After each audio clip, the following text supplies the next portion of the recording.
It is to me, because I got a call sometime during a party that I was attending yesterday evening asking me if I would give a class today.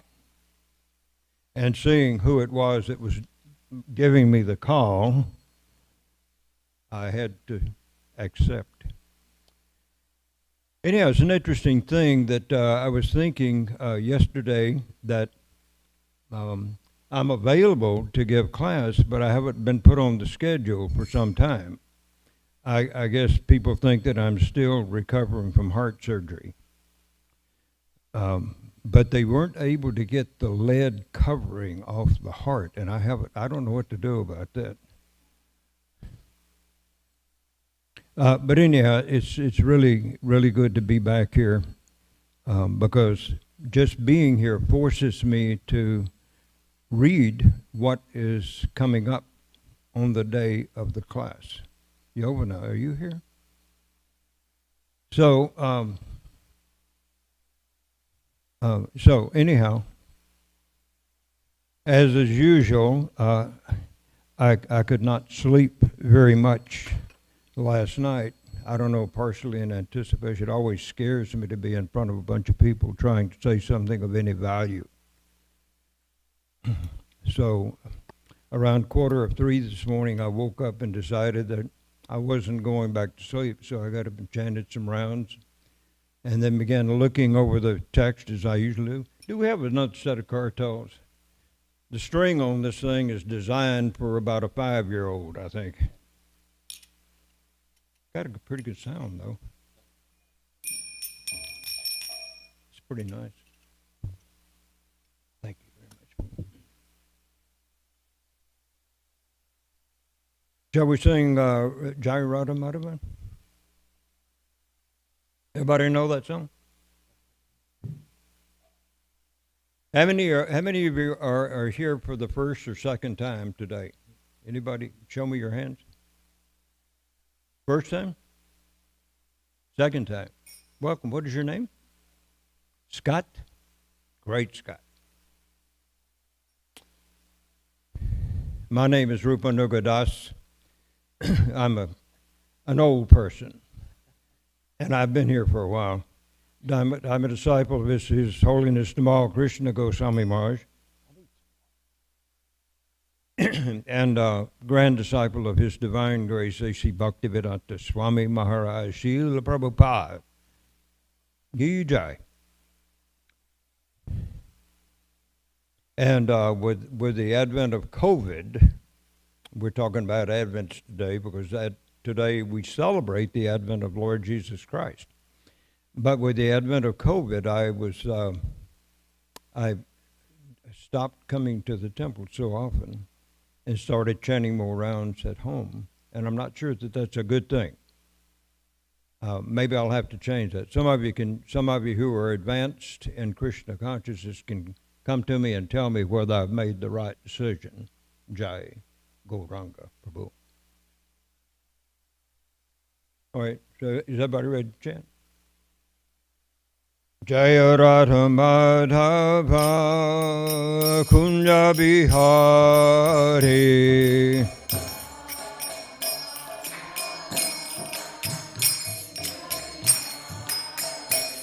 Jaya Radha Madhava Kunja Bihari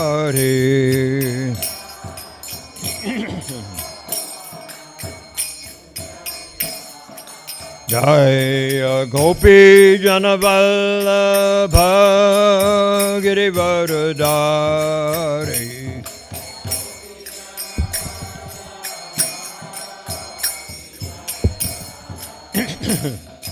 Gopi Janavallabha Girivardhari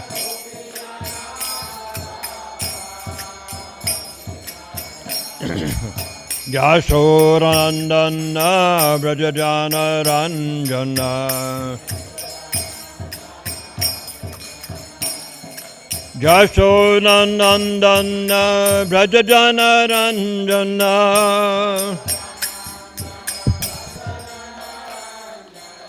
Jashodanandana Brajajana Ranjana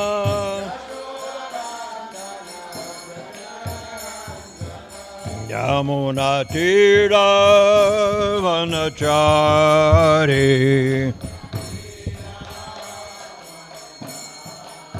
Jamuna Tira Vanachari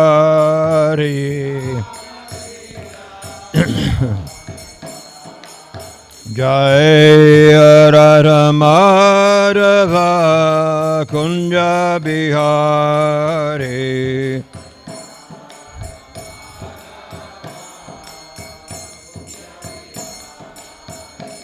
Jaya Radha Madhava Kunja Bihari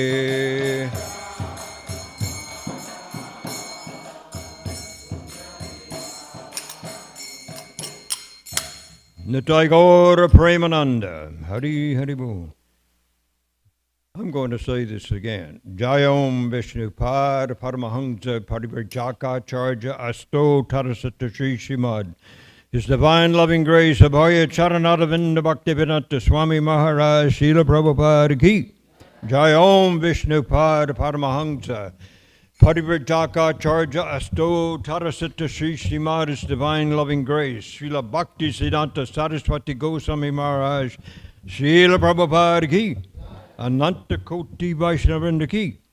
ISKCON BBT Founder Acharya Srila Prabhupada Ki.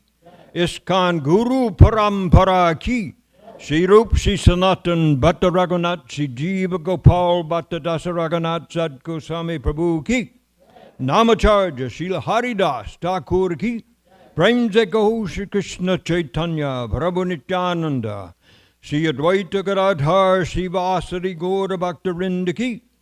Shri Shri Radha Krishna Gopa Gopinath Shamakun Radhakun Giri Govardhan Ki. Shri Vrindavan Dham Ki. Shri Mathura Dham Ki. Shri Mayapur Navadvip Dham Ki. Shri Jagannath Puri Dham Ki. Shri Shri Radha Kalachandi Dham Ki. Ganga Devi Ki. Jamuna Mai Ki. Tulsi Devi Ki. Bhakti Devi Ki. Samaveda Bhakta Vrinda Ki. Briyat Madanga Transcendental Book and Prasadam Distribution Ki. Nitai Gaura Premananda. All glories to the assembled devotees. All glories to the assembled devotees. All glories to the assembled devotees. All glories, all glories. All glories to Sri Guru and Sri Gauranga. Namo Vishnupadaya Krishna Vastaya Bhutale Srimate Bhakti Vedanta Swaminiti Namare. Namaste Saraswati Deve Gaurabadi Pacharine Nevishesha Shunyavadi Vishwatadesh. Om Namo Bhagavate Vasudevaya. Om Namo Bhagavate Vasudevaya. Om Namo Bhagavate Vasudevaya. Narayanam Namaskritya Naram Chaiva Narottamam Devim Saraswatim Yasan Tato Jayam Odirayat Nasta Preshva Badreshu Nityam Bhagavata Sevaya Bhagavati Uttama Shloke Bhaktir Bhavati Naistiki. Mother Mrita Kishori has arrived, alive.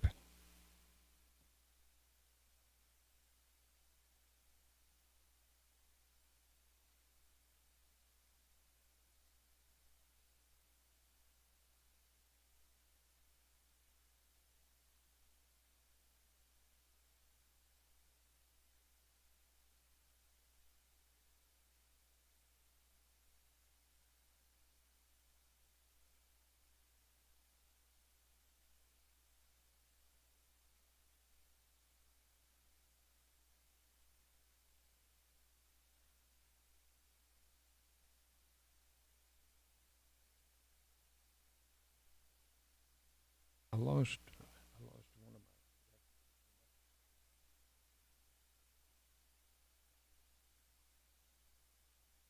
Everybody see the light board okay? Monitor?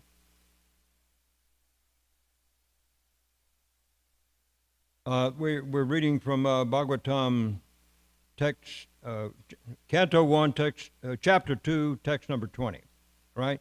That's up.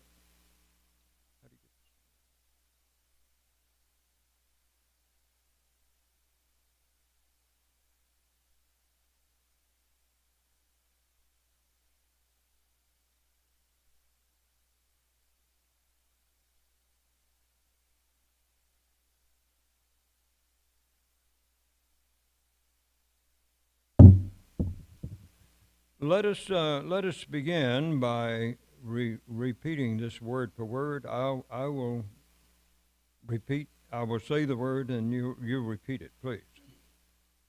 We'll do the transliteration. Evam. We'll do the. Let's do the English also. Evam. Thus. Prasanna. Enlivened, manasa of the mind, Bhagavad Bhakti, the devotional service of the Lord, Yogata, by contact of, Bhagavat, regarding the personality of Godhead, Tattva, or we can pronounce it as a V, I suppose, Tattva, knowledge, Vijnanam, scientific, Mukta, liberated, Sangasya, of the association, Jayate, becomes effective.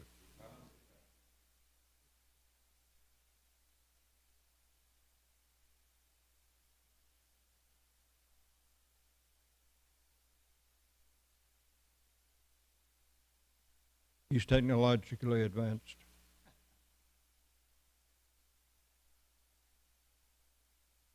Now, evam prasana manaso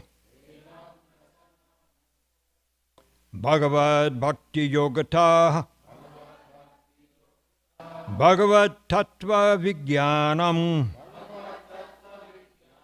Mukta Sangasya Jayate.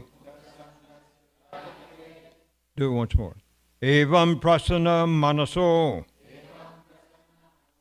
Bhagavad Bhakti Yogita. I think I mispronounced that. Bhagavad Bhakti Yogata Bhagavad Tattva Vijnanam Mukta Sangasya Jayate.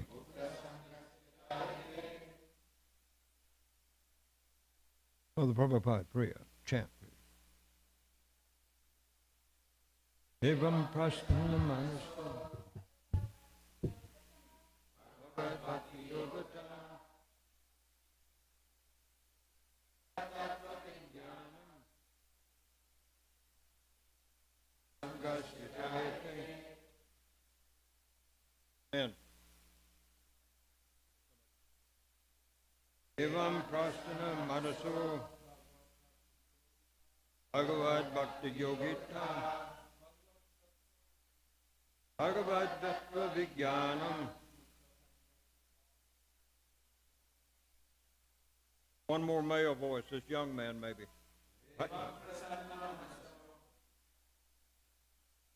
Bhagavad Bhakti Yogata Bhagavad Tattva Vijnanam. Ladies. Evam prasanam manaso Bhagavad Bhakti Yogata Bhagavad Tattva Vijnanam Sangasya Jayate.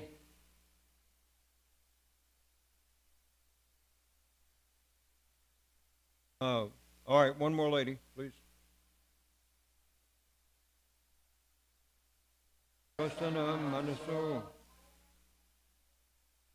Bhagavad Bhakti Yogata Bhagavad Tattva Vijnanam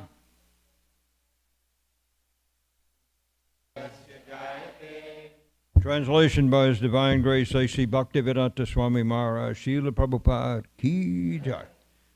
Thus established in the mode of unalloyed goodness, the man whose mind has been enlivened by contact with devotional service to the Lord gains positive scientific knowledge of the personality of Godhead and the state of liberation from all material association. Repeat with me, please. Those established in the mode of unalloyed goodness, the man whose mind has been enlivened by contact with devotional service to the Lord gains positive scientific knowledge of the personality of Godhead in the stage of liberation from all material association. Temple President, would you kindly read the first paragraph of the purport? Purport. That is you. By His Divine Grace, A.C. Bhaktivedanta Swami Srila Prabhupada Ki Jai. Jai. In the Bhagavad Gita 7.3, it is said that out of many thousands of ordinary men, one fortunate man endeavors for perfection in life. Mostly men are conducted by the modes of passion and ignorance, and thus they are engaged always in lust, desire, hankerings, ignorance, and sleep. Out of many such man-like animals, there is actually a man who knows the responsibility of human life, and thus tries to make life perfect by following the prescribed duties. And out of many thousands of such persons who have thus attained success in human life, one may know scientifically about the personality of Godhead, Sri Krishna. In the same Bhagavad Gita 1855, it is also said that scientific knowledge of Sri Krishna is understood only by the process of devotional service, bhakti yoga. Mother Prabhupada Priya, would you read for a while in the rest of the purport?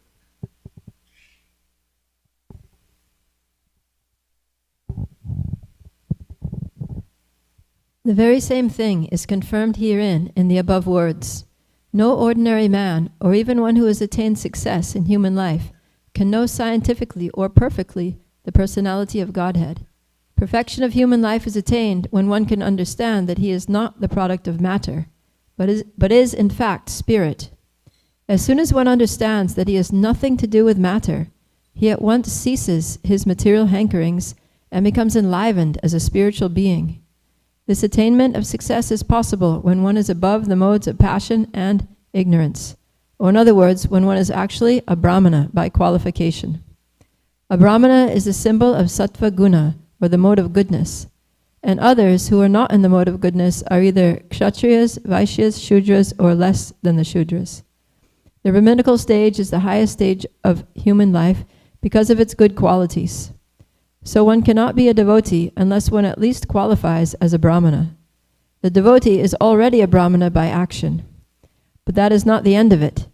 As referred to above, such a Brahmana has to become a Vaishnava. In fact, to be a... Hold on.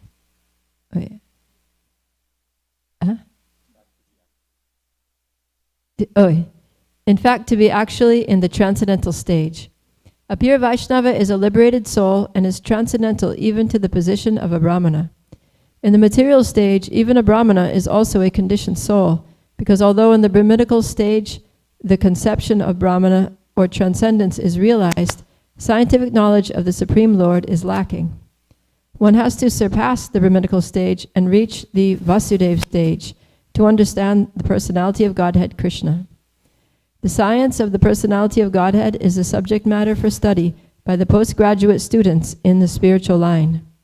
Foolish men or men with a poor fund of knowledge do not understand the Supreme Lord, and they interpret Krishna according to their respective whims.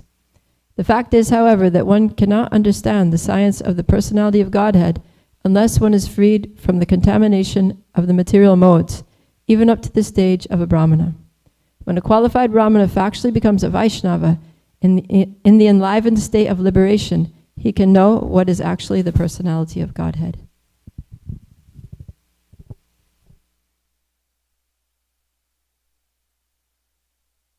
The scientific knowledge of the Supreme Personality of Godhead, according to my understanding of this purport by Srila Prabhupada, that scientific understanding comes to us by the grace of the Supreme Lord whenever we become brahmanas, real brahmanas. In other words, I take it from this that it is not necessary, even though it may be desirable, not necessary that one educate oneself in the scientific knowledge of the Supreme Lord. If one performs enough devotional service that one becomes pure, the Lord will grant that scientific knowledge of himself to the devotees. Is that right? I think that's right. Om Jnana-timirandasya Jnananjana-salakaya Chakshurun Militam Jena Tasmai Shri Gurave Namah Shri Chaitanya Manobishtam Stapitam Jena Bhutale Swayam Rupakada Maya Tadati Swapadantikam Vandeham Shri Guru Shri Dutta Padakamalam Shri Gurun Vaishnavamscha Shri Rupam Sagvajatam Sahagana Raganatan Mitam Tam Sajivam Savadvaitam Savadutam Parijana Sahitam Krishna Chaitanya Devam Shri Radha Krishna Padan Sahagana Ladita Shri Vishakan Vitamscha He Krishna Charana Sindhu Dinabando Jagatpate Gopesha Gopika Kanta Radha Kanta Namostude Tapta Kanchana Gaurangi Radhe Vrindavaneshwari Vrishabhanu Sute Devi Pranamami Hari Priye Vanchakalpa Tarubhyascha Kripa Sindhubhya Evacha Patitanam Pavanebhyo Vaishnavebhyo Namo Namah Jai Shri Krishna Chaitanya Prabhu Nityananda Shri Advaita Gadadhar Shri Vasari Gaura Bhakta Vrinda Hare Krishna, Krishna Krishna, Hare Hare, Hare Rama, Rama Rama, Hare Hare. Scott, all this will become secondhand to you after a few years. Don't worry about it. You'll learn these things if you stick around.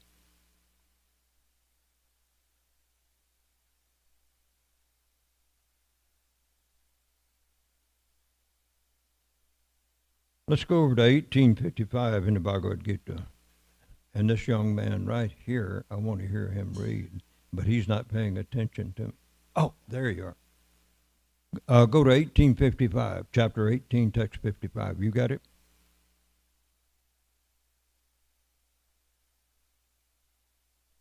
You got it?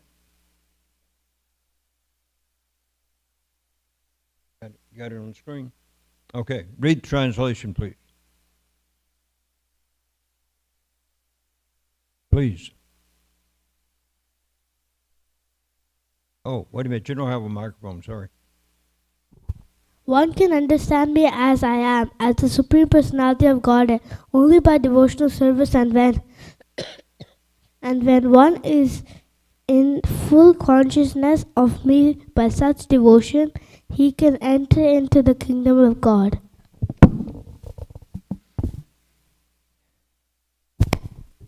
Notice that first line. One can understand me as I am, as the Supreme Personality of Godhead, only by devotional service. In other words, it doesn't matter how much you study, although studying, we do recommend studying the literature. But still, the Lord is saying right here, just studying alone won't get you there. You got to perform devotional service to get there. And then when one is in full consciousness of me by such devotion, he can enter into the kingdom of God. And from what we have heard about people's experiences with Srila Prabhupada quite often demonstrated that by performing devotional service, one can enter into the kingdom of God, because he did so. As a matter of fact, when he was asked one time by a reporter, something about how do you do this translating and writing purports, And he said that, what did he say?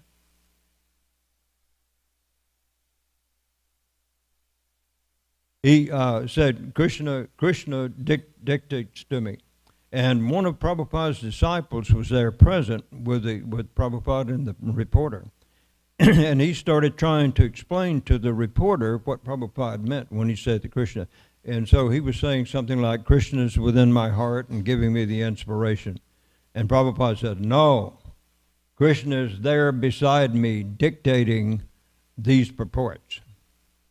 So some people wondered at times why Srila Prabhupada would be reading the books when they would go in to serve him or go in to ask a question or go in because he called them. He would be there reading the books, and they asked about why Prabhupada, these are your books, you wrote them, why are you reading them? And he said, I simply took the dictation, and now I'm getting very great satisfaction in reading them, something to that extent. So Srila Prabhupada was advanced in spiritual knowledge of Lord Sri Krishna, and that came to him, as we understand it from this text, only by devotional service. So now today is a kind of a big day for a lot of people around the world. Means that they've spent a lot of money, they've overcharged their credit cards, and they bought their kids all kinds of things that they weren't satisfied with when they got them, and they're going to be less satisfied with them a week or two after they got them. Others, however, on the other hand, recognize this as the day that we celebrate as the advent of Lord Jesus Christ. And we understand that Jesus took a rather ordinary birth, except for the fact that they say that he took a virgin birth.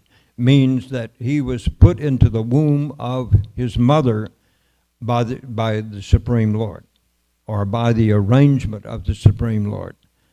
Some people, that is the way they understand the birth of Jesus. So in that sense, it was not at all ordinary.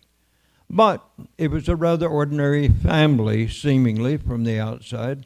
His father was a carpenter, working with wood, and you can imagine that he probably didn't have these powered lathes and things to turn the wood and stuff.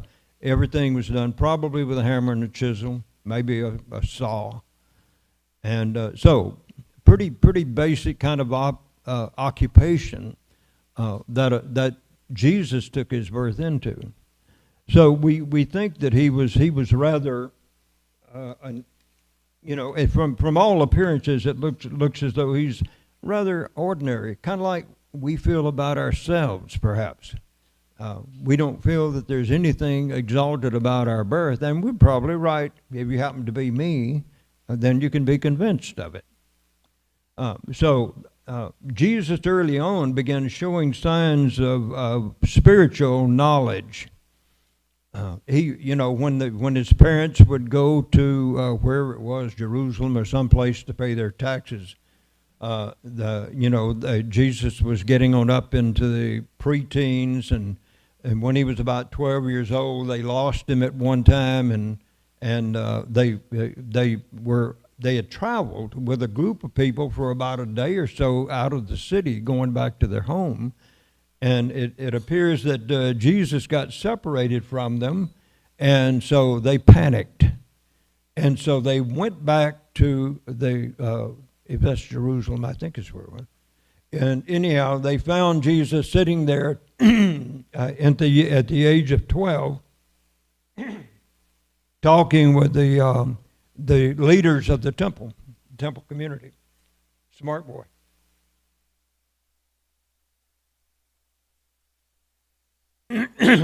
We have young people in our community that can do that. They know who God is, and they can tell you about him if you're willing to listen. And they're fully capable of having a discussion with an older person, an adult.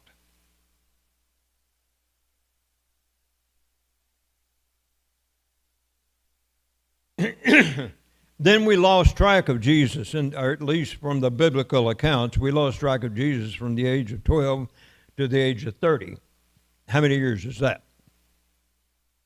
18, right. And there's no account in the what we have as the Holy Bible.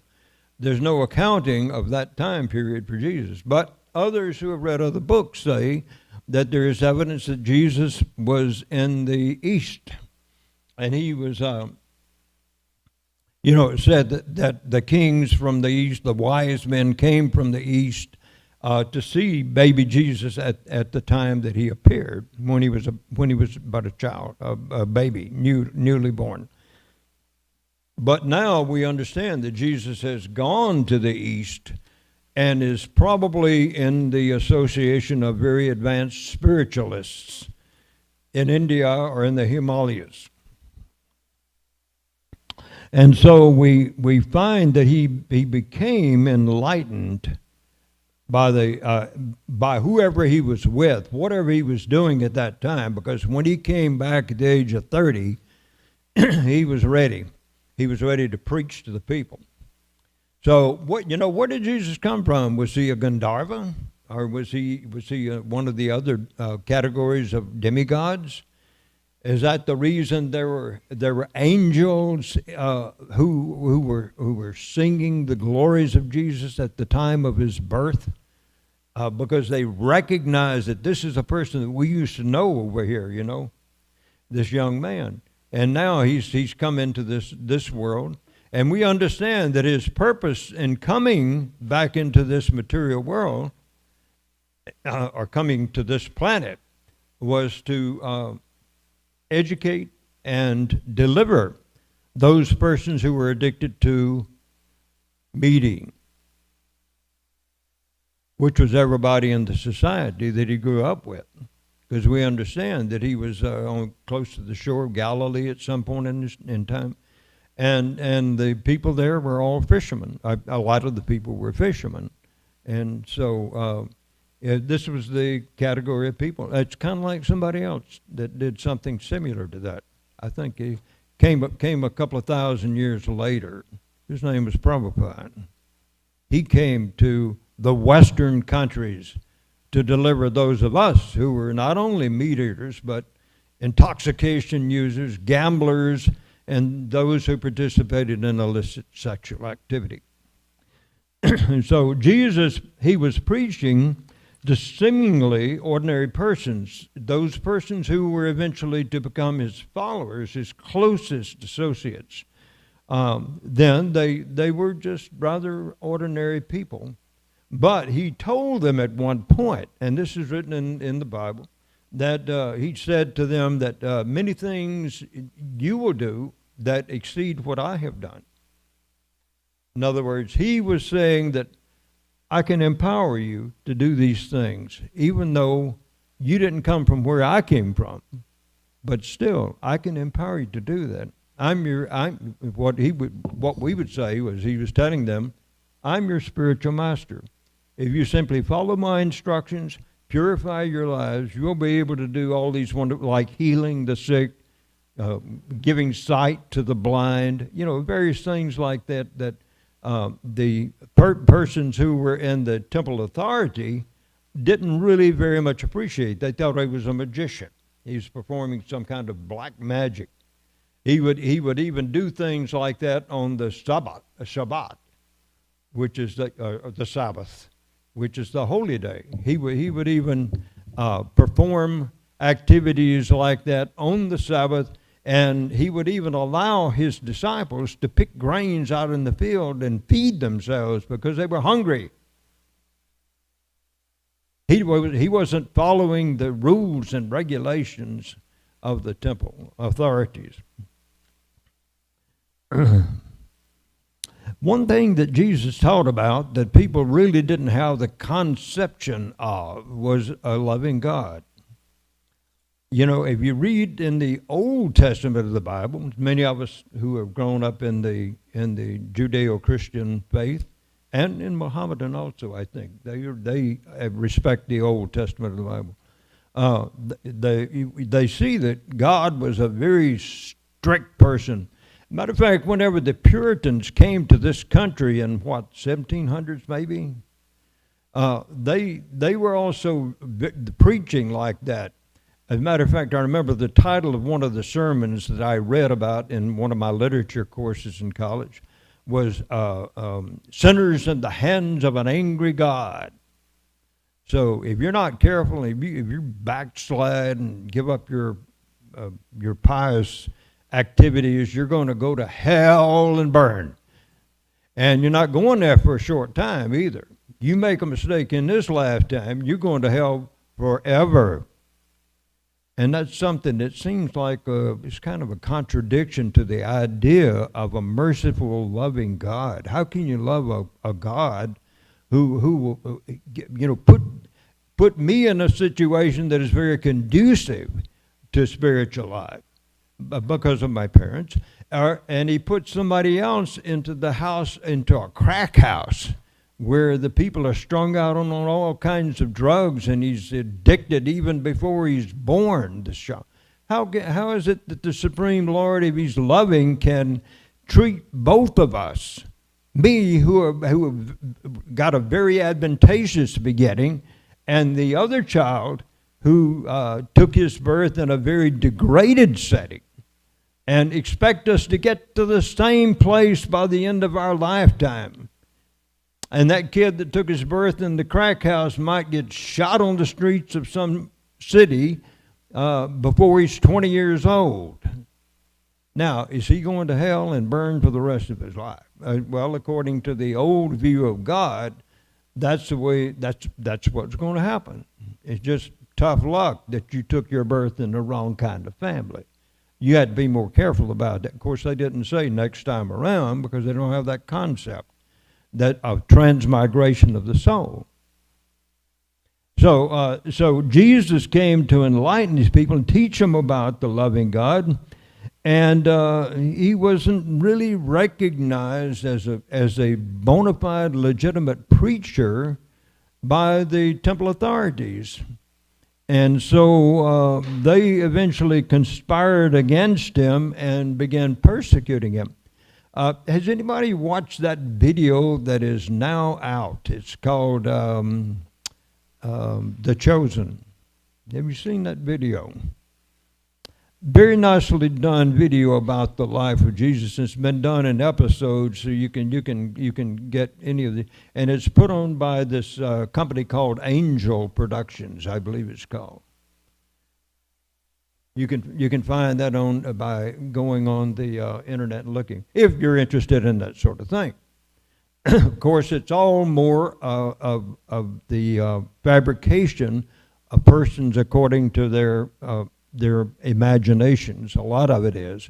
But the man who started this project, his first name is Dallas, and he, according to the other side videos that they show, he was able to talk to priests from the different churches, Catholic Church. He was able to talk with the rabbi from the synagogue and get a lot more background information which would help him to create the situation that they present on the video. It's a very interesting video, I'll have to say. I've seen quite a bit of it. Eventually, it's pretty disastrous, though, because they present Jesus' departure as the Bible has given it, and that is they said he was captured and crucified on some trumped up charges.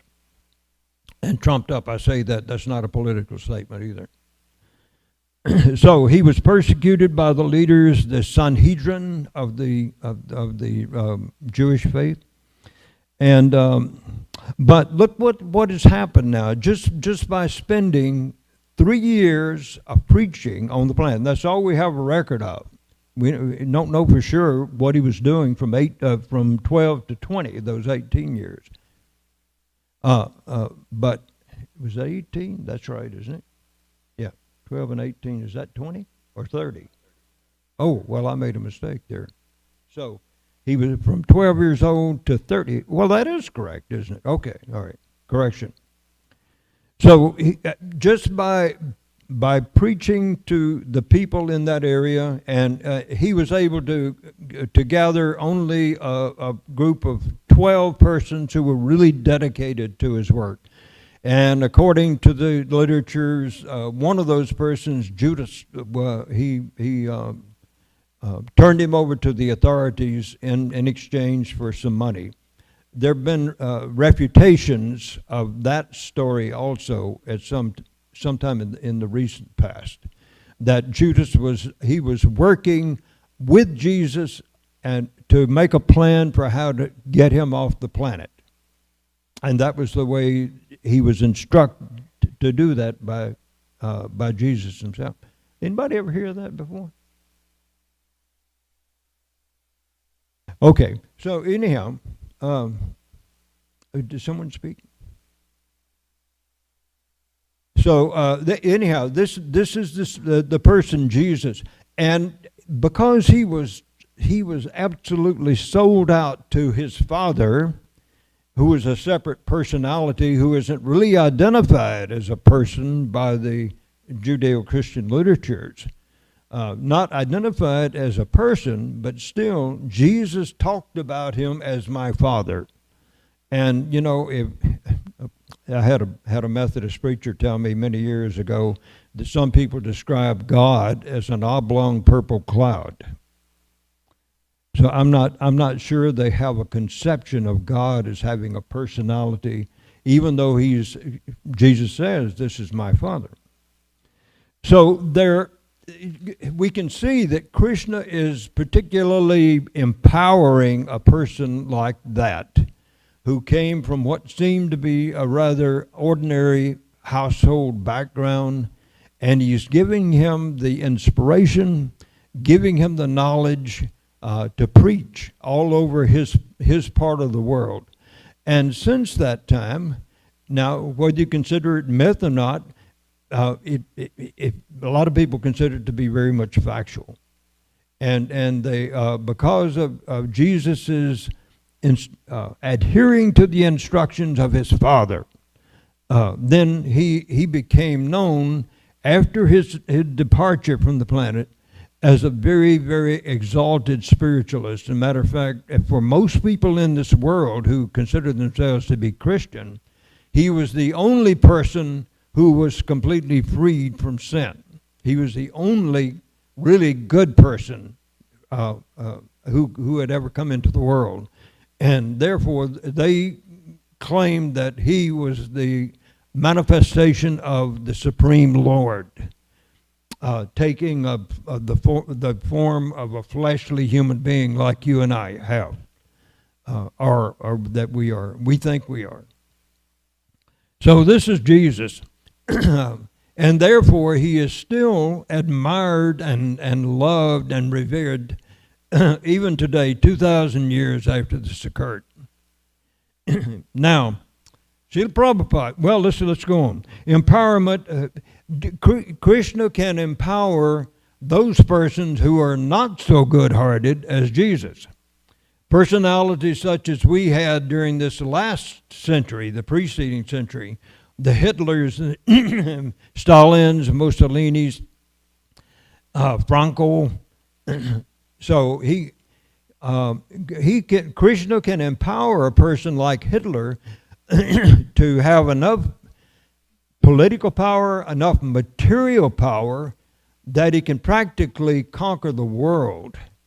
As a matter of fact, if the United States had not come in with their military force, then there's a good possibility that Hitler would have taken over all of Europe and England, and he would have been the supreme authority.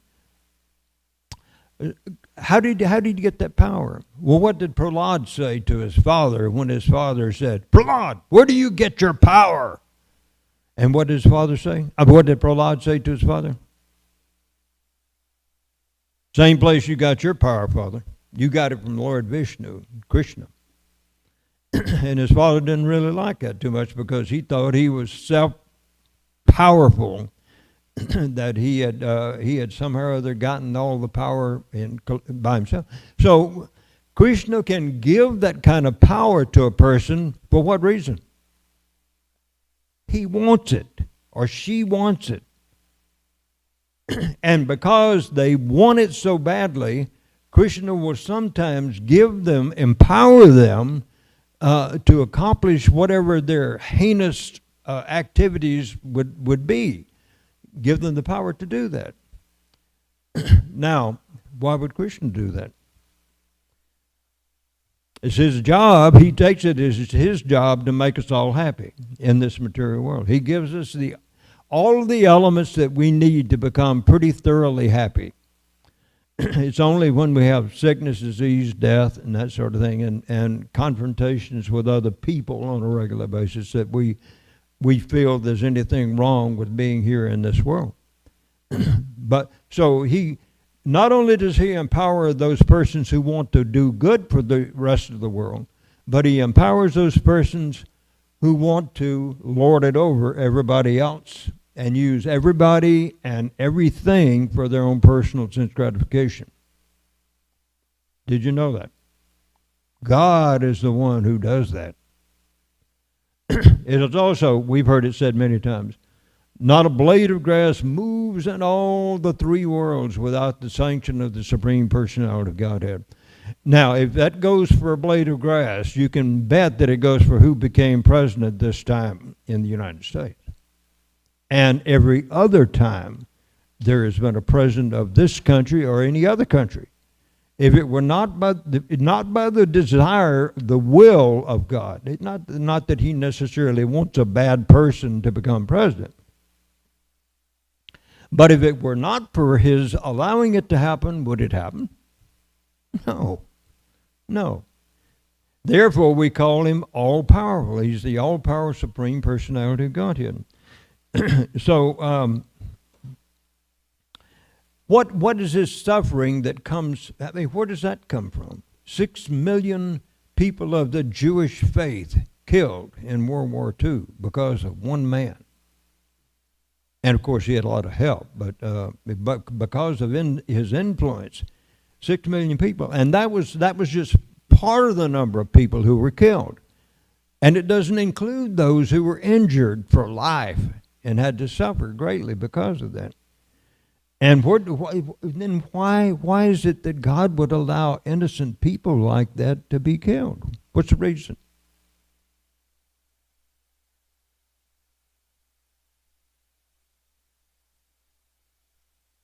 Karma means they're getting the reaction.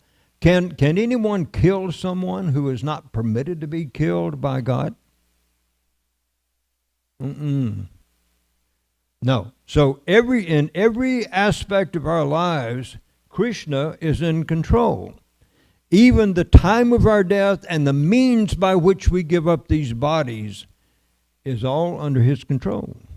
And if 6, 8, 10 million people die in one world war, how many soldiers gave up their lives in the Battle of Kurukshetra? Anybody know?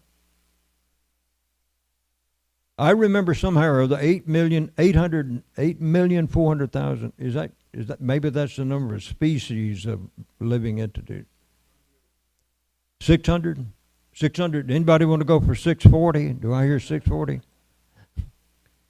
Anyhow, you know, if we're feeling bad about losing only 10 million people, how about 600 million? 600 million people in one battle that lasted for 18 days.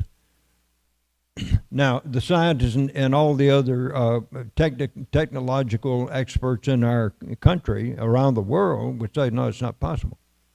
First of all, you can't get that many people together to fight.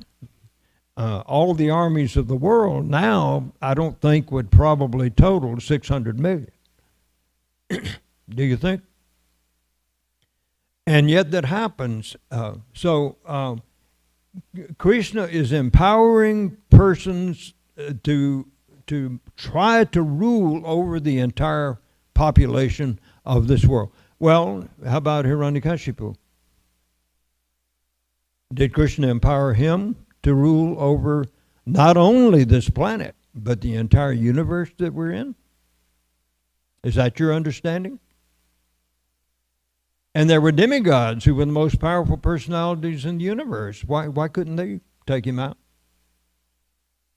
Because he was empowered by Krishna to take them out. He was more powerful. Now, why does he allow that to happen to the demigods? We understand the demigods to be the faithful followers of the Supreme Lord. Why would he put them in into such an awkward position that they have to go running to Lord Brahma and say, help, Daddy. We got problems here. These demons, I don't know where they're getting their power from, but somehow or other we can't even King Indra,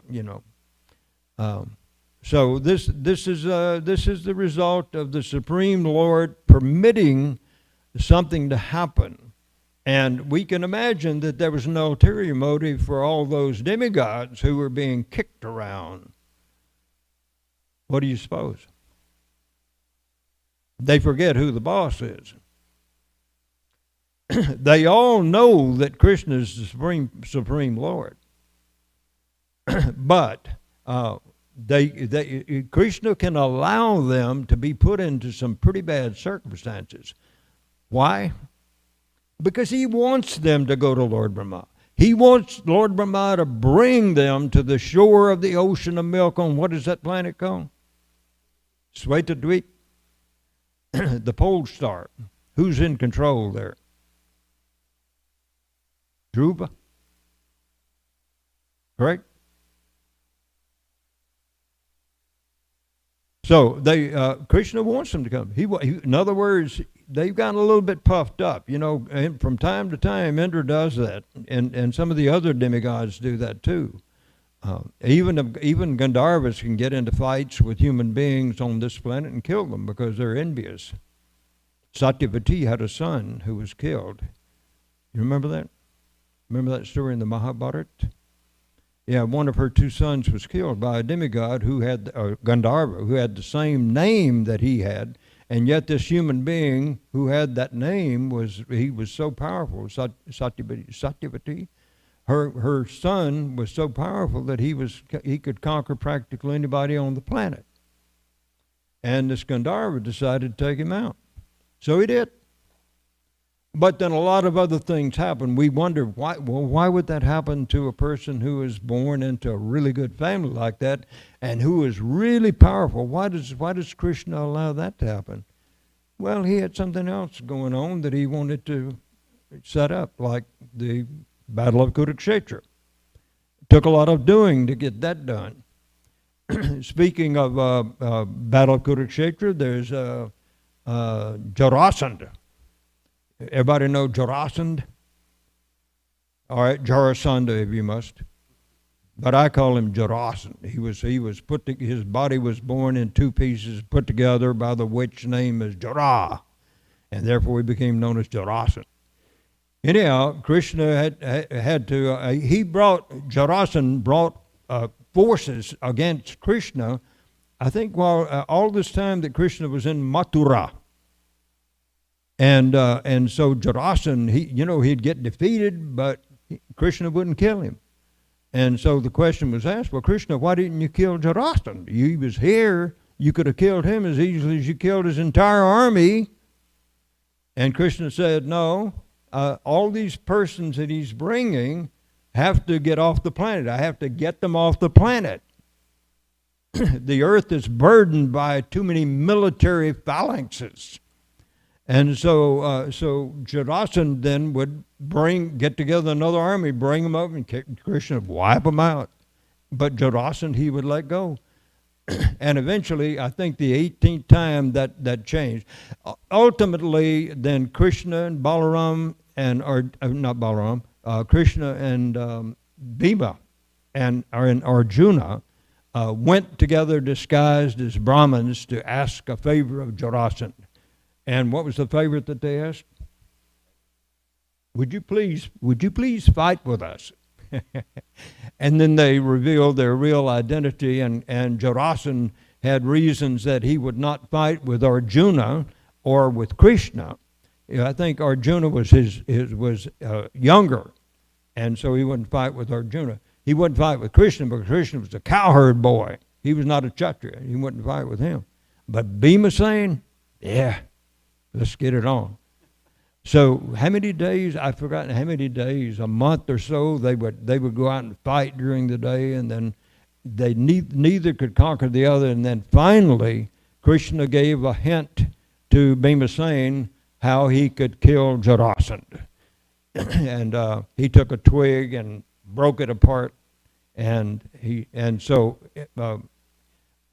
Bhima understood that what I have to do, I have to split this Jarasandha apart into two pieces, and that will kill him. And that's the way he was killed. So Krishna, he can empower anyone to do anything, even if the person is the most heinous character and want to cause difficulty for everybody. So he sends a person like Prabhupada, and he empowers Prabhupada not to raise a military force and conquer the world and force everybody by fear of death to take to Krishna consciousness. And Prabhupada is able to do this. Prabhupada, he admitted himself into what seemed like a rather ordinary family, and his pastimes, according to the books that we have on Prabhupada, he seemed to be kind of like this microphone. No, Prabhupada was anyhow. So Krishna can empower. I mean, he comes himself in his original form. He comes as Lord Ramchandra, comes in the form of Krishna, comes later on as Lord Chaitanya, and he in all of those forms, then he does something to rid the world of the sinful demoniac element and to enliven his devotees. But in his form as Chaitanya Mahaprabhu, he wants to get everybody back to the spiritual world just by their attraction to Krishna and his loving affairs with Srimati Radharani and the other cowherd girls. So Krishna sends his representatives. He even arranges for the exaltation of ordinary persons, like Prabhupada. Prabhupada came here. He attracted a bunch of hippies and persons who were really dissatisfied with what was going on in the society at that time. The Vietnam conflict or war was going on, and it was a heck of a time to come. But Krishna sent Srila Prabhupada here to help to deliver the people of this age who were all bound for the courts of Yamaraj. And who is Yamaraj? Lord of Death. And so in doing that, in sending Srila Prabhupada here, he allowed Srila Prabhupada to have the most unlikely personalities to come and help him get this worldwide movement started. And even the followers didn't realize in the beginning what Prabhupada's mission was and how extensive it would be. You can just imagine the first 10 or 12 persons, young boys, young girls, who were coming to Srila Prabhupada thinking that there's something kind of unusual and interesting here. And because of his coming and accepting those rather what seemed like worthless people, Prabhupada was able to start a worldwide movement. And what did he do? He gave us knowledge. How many of us came here because of having read a book by Srila Prabhupada? Anybody besides me? All right. Anybody else? Mother Sachari, did you come from having read a book? Anybody else? You came because you read? Yeah. You read something? Scott, you too? Yeah. Some really strange circumstances under which we get books occasionally. I had one that was pretty unusual. I heard about one person who was driving down the street, came to a stop sign or a stoplight, saw something lying on the ground, opened his door, picked it up, and it was a Bhagavad Gita, Bhagavatam, one of the books. It was a book, and he kept it, and he read it, became a devotee. I think our man Goten.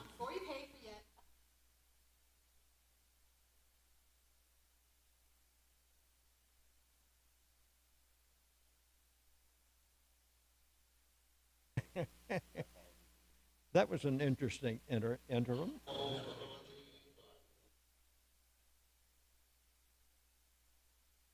Okay. So Jesus, Prabhupada, representatives of the Supreme Personality of Godhead, empowered to do what they do.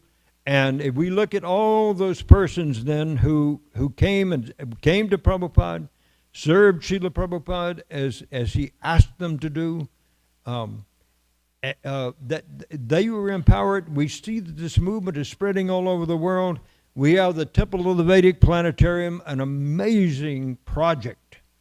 I mean, if anybody wanted to take on a significant project, I think Ambarish Prabhu has got it. He got his hands full, but he used a lot of the wealth that came to him. Last time I heard, he had already given something like 25 million of his own money to the project. And as I also heard, the project is going to wind up costing about 200 million. Anybody hear differently? So this kind of thing does not happen by people who are not empowered. There has to be something outside ourselves that drives us to take up this project. Just like those who have come and joined this community, there was something that was attracting you to come into this community and to see what other devotees were doing and actually take an active part, either by going on the altar and doing something directly for the Supreme Personality of Godhead, or doing something that is somewhat removed from the temple, like Radhanath Prabhu is. He's got this 40-acre piece of land over in Terrell, and he's been raising cows and milking one as long as the milk was there, and having us bring it to the temple. Everybody has got some part to play. Even to build this parking lot behind the temple here was an amazing feat. And people who might not have, I don't know whether they have done any direct deity worship, but look at what they did accomplish. And so it is possible then for people to be empowered by the Supreme Lord, either to cause international devastation or a revival in, I should say, in the memory of other people, to help them understand where they have come from and why they're here and what they're supposed to be doing. And that's what the representatives of the Supreme Lord are facilitating for us. Those of us who have come under the influence of the literatures or under the disciples, under the influence of the disciples of Srila Prabhupada.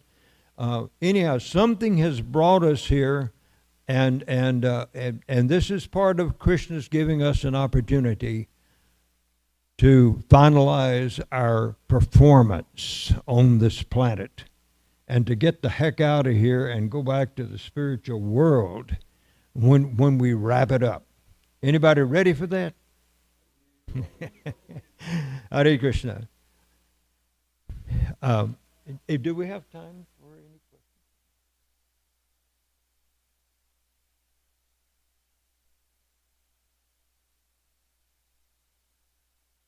All right, we've got something really good, a video that's coming up. So if you will permit, I will end the class now and say, Vanchakalpatarubhyascha, Kripasinabhya evacha, Patitanam bhavanebhyo, Vaishnavebhyo namo namah, Anantakoti Vaishnavrinda ki jai. Thank you all very much for coming and sitting with us this morning. It's been a pleasure to have you with us. And I think I've even seen one or two of you wide awake. It's amazing. On a Sunday, no, this is not Sunday, but it's Wednesday. On a Wednesday morning, when no work is going on, you still took the opportunity to come to the temple. So I appreciate that very much. Hare Krishna. Hare Krishna. His Grace Rupanuga Prabhu ki jai. Thank you so much. Haribo. So we'll just. That's fine. Yeah, you can leave it. So we're gonna watch a short video from Srila Prabhupada speaking about Jesus Christ, and after that we will have wonderful gifts for Radhakalachandji, followed by our breakfast prasadam feast. So if you would like to scoot closer, you can, so you can see the TV better. Thank you so much.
Particular order, which we have been invited to speak to, found God in the material world, and he used to address the aspects of the material world as brother and sister, brother tree, sister water, like that.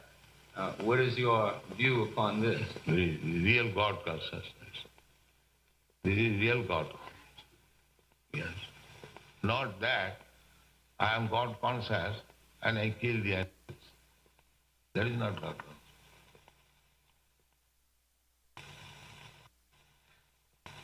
To accept the trees, plants, lower animals, insignificant ants, even as brother. Samas sarvesu bhutesu. This is explained in the Bhagavad Gita. Brahma bhuta prasannatma na sochati na kankati samas sarvesu bhutesu. Sama means equal. To all living entities. To see the spirit soul, anyone, it doesn't matter whether he is man or cat or dog or tree or ant or insect or big man. They are all parts and parcels of God. They are simply dressed differently. One has got the dress of tree, one has got the dress of king, one has got the insect. That is also explained in the Bhagavad Gita. Pandita samadarshana. One who is pandit, learned, his vision is equal. So, if St. Francis was thinking like that is higher standard of spiritual understanding.